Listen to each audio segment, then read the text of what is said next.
আসসালামু আলাইকুম। আশা করি সবাই ভালো আছেন। আজকে আমরা জানবো আপনি খুব সহজেই বাংলাদেশে বসে কিভাবে লাতভিয়ার চাকরিতে অ্যাপ্লিকেশন করবেন। আপনার কী যোগ্যতা প্রয়োজন হবে, কী পেপারস প্রয়োজন হয়, আপনি কোন সাইটে গিয়ে অ্যাপ্লিকেশন করবেন এবং কিভাবে আপনি ভিসা অ্যাপ্লিকেশন করবেন। বিস্তারিত জানবো ভিডিওতে। ২০২৫ সালে লাতভিয়ার সবথেকে চাহিদাপূর্ণ যে জবগুলো তার মধ্যে একটা হচ্ছে কনস্ট্রাকশন লেবার। আপনার এই কনস্ট্রাকশন লেবার পদে প্রচুর পরিমাণে লোক নিচ্ছে লাতভিয়াতে। একটা গবেষণায় বলা হয়েছে বা একটা আর্টিকেলে লেখা হয়েছে এইভাবে যে 60% শ্রমিক নিচ্ছে বাহির থেকে। লাতভিয়ার যেই ওয়েবসাইটগুলো আছে বা লাতভিয়ান যে কোম্পানিগুলো আছে তারা 60% হচ্ছে শ্রমিক নিচ্ছে আদার্স কান্ট্রিগুলো থেকে। তো আমরা হিউজ পরিমাণে একটা এমন বলতে পারি যারা কনস্ট্রাকশন লেবার নিচ্ছে আর কি লাতভিয়াতে ২০২৫ সালে। এর মধ্যে কিছু ক্যাটাগরিতে যেমন হচ্ছে ইট বালু মিস্ত্রি যেটা আছে, প্লাম্বার যেটা আছে, তারপর ইলেকট্রিশিয়ান, তারপর হচ্ছে মেকানিক্যাল যে ইলেকট্রিশিয়ান আছে, ওয়েল্ডার আছে। এগুলো পদে প্রচুর পরিমাণে লোক নিচ্ছে ২০২৫ সালে লাতভিয়াতে। এরপর আমরা আসি হচ্ছে আরেকটা খাত যেটা হচ্ছে ড্রাইভার, হ্যাঁ? পরিবহন খাত যেটা। এটাতেও লোক নিচ্ছে। এটাতে হচ্ছে ২ টা ক্যাটাগরি, একটা হচ্ছে পার্সোনাল ড্রাইভার এবং আরেকটা হচ্ছে ট্রাক ড্রাইভার পদে। তো এটাতেও আপনার হচ্ছে স্কিল ওয়ার্কার হিসেবে তারা নিচ্ছে।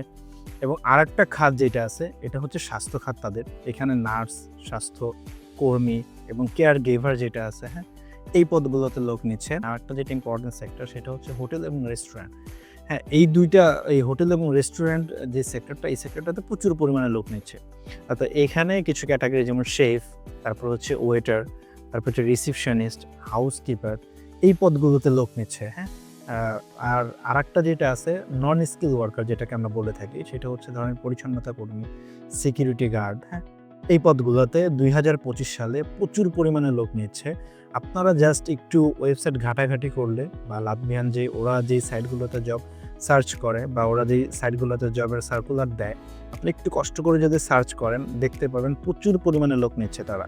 এখন আসি হচ্ছে আপনার লাতভিয়ার চাকরিতে অ্যাপ্লিকেশন করার জন্য, বাংলাদেশ থেকে অ্যাপ্লিকেশন করার জন্য কী পেপারস প্রয়োজন হতে পারে? ফার্স্টেই হচ্ছে আপনার বয়স, এইজ যেটা আছে এটা ২২ এর উপরে হইতে হবে এবং ৪৪ এর মধ্যে থাকতে হবে। ৪৪ প্লাস হলে হবে না, হ্যাঁ? এরপর আপনার পাসপোর্ট যেটা আছে, পাসপোর্টের মেয়াদ ধরেন যে ৩ মাস সর্বনিম্ন, ১ বছর হলে ভালো হয়। কিন্তু ৩ মাসের নিচে হওয়াই যাবে না। এটলিস্ট ১ বছর রাখার ট্রাই করবেন। ১ বছর হলে বেটার, হ্যাঁ? এরপর আসি শিক্ষাগত যোগ্যতা যেটা আছে। কিছু ক্ষেত্রে তাদের শিক্ষাগত যোগ্যতাটা শিথিল থাকে। যেমন আনস্কিল ওয়ার্কার যেটা আমি বললাম যে পরিচ্ছন্নতা কর্মী বা আপনার হচ্ছে গিয়ে সিকিউরিটি গার্ড, হ্যাঁ? এই জবগুলোতে আপনার কিছুটা শিথিল। এই জবগুলোতে আপনার ধরেন যে শিক্ষাগত যোগ্যতাটা মোটামুটিভাবে ওরা এতটা মানে কেয়ারফুলি নেয় না, হ্যাঁ? কিন্তু অন্যান্য সেক্টরে আবার গিয়ে আপনার শিক্ষাগত যোগ্যতার কিছুটা আছে, ব্যারিকেড আছে এটা। এরপর আসি হচ্ছে আপনার ওই আ আ মানে আপনার হচ্ছে মেডিকেল। আপনার মেডিকেল সার্টিফিকেট লাগবে। আপনার মেডিকেল সার্টিফিকেট তো মাস্ট লাগবে, হ্যাঁ? এরপর লাগবে হচ্ছে পুলিশ ক্লিয়ারেন্স, এটা মোস্ট ইম্পোর্টেন্ট। তারপরে গিয়ে হচ্ছে আপনার পাসপোর্ট সাইজের ছবি লাগবে, হ্যাঁ? ইউরোপিয়ান একটা সাইজ আছে, এটা দোকানে গিয়ে বললেই তারা করে দিবে আপনাকে। এবং লাগবে হচ্ছে একটা সিভি, পূর্ণাঙ্গ একটা সিভি যেটা ইংলিশে থাকবে, হ্যাঁ? আপনার ফুল একটা যে সিভি যেটা থাকে। তো আপাতত এগুলো আর হচ্ছে আরেকটা জিনিস যেটা আছে ওটা হচ্ছে অভিজ্ঞতা সনদ যেটা। মানে আপনার হচ্ছে এক্সপেরিয়েন্স লেটার যেটাকে বলে। ধরেন যে আপনি কোনো একটা রেস্টুরেন্টে আপনি শেফ ছিলেন, আপনার শেফের অভিজ্ঞতা আছে হচ্ছে গিয়ে ৩-৪ বছর। তো আপনি এইটা শো করতে পারলে আপনি আগায়া থাকবেন। মানে অ্যাপ্লিকেশনে আপনি খুবই আগায় থাকতে পারবেন, হ্যাঁ? তো এই অভিজ্ঞতার সনদটা আপনারা দেওয়ার ট্রাই করবেন। এটা বেটার।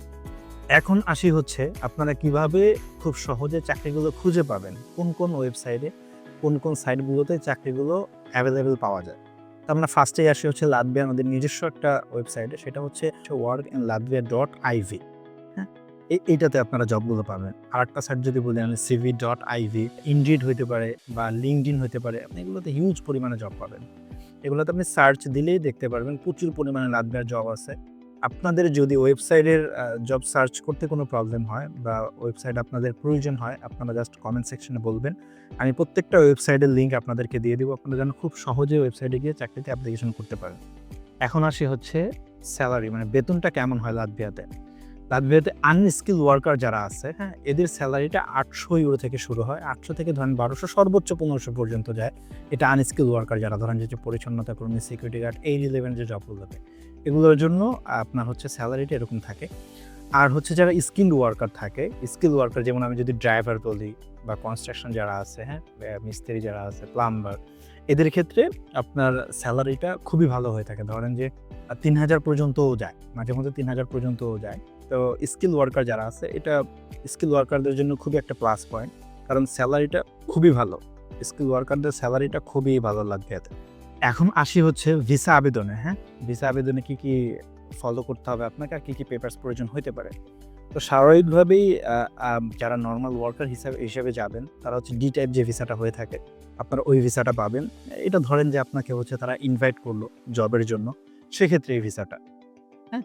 আর হচ্ছে গিয়ে আরেকটা ভিসা যেটা হয়ে থাকে ওয়ার্কারদের জন্য, সেটা হচ্ছে আ সিজনাল যে ওয়ার্কার যে ভিসাটা থাকে, এটা একটা সার্টেন টাইম পর্যন্ত দেয় আরকি। ধরেন ৬ মাস হোক, ১ বছর হোক, ৪ বছর হোক, ৩ বছর হোক, এরকম একটা টাইম পর্যন্ত দেয়। এটা সিজনাল একটা ভিসা হয়ে থাকে, হ্যাঁ? তো এই ২ টাইপের ভিসাটা আপনারা পেয়ে থাকবেন সাধারণত মানে ভিএফএস থেকে। আর ভিএফএস এ আপনারা কিভাবে অ্যাপ্লিকেশন করবেন, হ্যাঁ? তো আপনার যেই চাকরির অফার লেটারটা আসবে, আপনি অ্যাপ্লিকেশন করার পরে ওই অফার লেটারটা অনুযায়ী আপনার যে পেপারসগুলো থাকবে এবং বিএফএস এ একটা চেক লিস্ট আছে, আমি লিস্টটা দিয়ে দিব। আপনারা জাস্ট কমেন্ট সেকশনে বললে আমি দিয়ে দিব। তো এই লিস্ট অনুযায়ী যে পেপারসগুলো আছে, এই পেপারসগুলো একত্রিত করে আপনারা ঢাকার যে বিএফএসটা আছে লাটভিয়ার, বিএফএস এ জমা দিবেন। জমা দেওয়ার পরে তারা আপনাকে কল করবে একটা সার্টেন টাইম। ধরেন যে কথার কথা যদি বলি বোঝার জন্য, যে আপনার হচ্ছে ২-১ দিন বা ৪ দিন, ৫ দিন, ১ সপ্তাহ পরেও, ১ মাস পরেও করতে পারে। তো আপনাকে তারা ডাকবে। ডাকার পরে নরমাল একটা কনভারসেশন ইন্টারভিউ, জাস্ট নরমাল, হ্যাঁ? আপনার একদমই নরমাল। এই ইন্টারভিউর একটা লিস্ট আছে, হ্যাঁ? আপনার হচ্ছে সেটা যদি লাটভিয়ান হচ্ছে আপনার চাকরির জন্য বলে থাকে বা বিএফএস এর জন্য বলে থাকে, এটা একটা কোয়েশ্চেন প্যাটার্ন আছে। এই প্যাটার্নটা আমি দিয়ে দিব আপনাদেরকে। আপনারা জাস্ট কমেন্ট সেকশনে বললেই হবে। আমি আপনাদের অ্যান্সার সহ, কোয়েশ্চেন সহ, অ্যান্সার সহ সবকিছু দিয়ে দেওয়ার ট্রাই করব, হ্যাঁ? ওইখানে বাছাইকৃত কিছু ৩০ থেকে ৪০ টার মতো কোয়েশ্চেন আছে। জাস্ট ওগুলোর মধ্যে আপনাকে মানে ওরা প্রশ্ন করবে, হ্যাঁ? তো আসি হচ্ছে মেইন কথায় আসি। তো আপনার এই পেপারসগুলো দিয়ে বিএফএস এ আপনারা হচ্ছে জমা দিবেন। জমা দেওয়ার পরে তারা একটা টাইম পরে আপনাকে ডাকবে। ডাকার পরে বিএফএস এ যাবেন। নরমাল একটা ইন্টারভিউ হবে। ইন্টারভিউর পরে দেন হচ্ছে আপনার যদি লাক ভালো থাকে তারা ভিসাটা অ্যাপ্রুভ করবে। আপনার ভিসা হয়ে যাবে। তারপর আপনি বাকি প্রসিডিউর যেটা আছে ওইটা করে আপনি হচ্ছে মুভ করতে পারবেন। তো আজকে এই পর্যন্তই। আপনাদের যদি চাকরির অ্যাপ্লিকেশনে বা ওয়েবসাইটে বা সিভিতে যে কোনো রিলেভেন্টের যদি কোনো প্রবলেম হয় বা আপনাদের কাছে প্রবলেম মনে হয়, আপনাদের কোনো কিছু প্রয়োজন মনে হয়, আপনারা অবভিয়াসলি কমেন্ট সেকশনে বলবেন। আমি আপনাদেরকে হেল্প করার ট্রাই করব। ধন্যবাদ। ভালো থাকবেন।